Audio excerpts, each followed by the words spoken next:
Hello mga idol. So for today's video mga idol, so akong i-share ang akong kape mga idol o unsay purpose, unsa ka importante sa atong lawas ang akong corn pea with malunggay and tea. So ang usas function ani mga idol, labi na kita sa atong mga gipangkaon mostly nagi mantika. So kung moinom ka ni, nindot kay ni siya. Pwede sag nga before ka mo kaon, moinom ka ni para mugana imong kaon. Then pwede sag human imong kaon labi na mantikaon ang imong gikaon, moinom ka ni.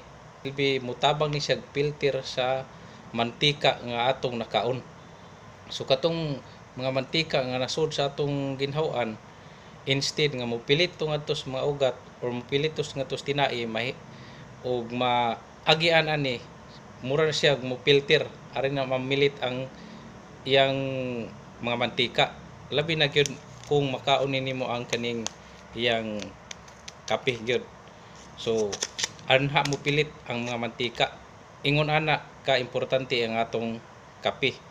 So kung mag-maintain ka ni, manormal sa ang imong pagkalibang. So everyday naka malibang.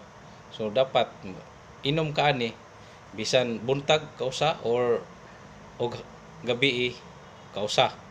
So pwede depende ra nimo kay wa man siya ingon overdose, pwede sag udto o may snacks ka imo ning gamiton, nindot kay ni siya, mo ni siya makatabang og filter. Instead katong mga mantika nga mopilit dito sa atong tinai, sa atong mga ugat-ugat, mahimo tong cholesterol. So naam ni siya, so makatabang ni siya og dako. Nindot ani kanan ni siya malunggay. So kumbay na siya pinaig bugas nga naay malunggay. Thank you so much mga idol. God bless. So palit na mga idol. Dako kani katabang sa atong panglawas. Dili lang kana napay daghan. Pwede niyo i-search sa Google na dito unsay mga function ani. Bye bye.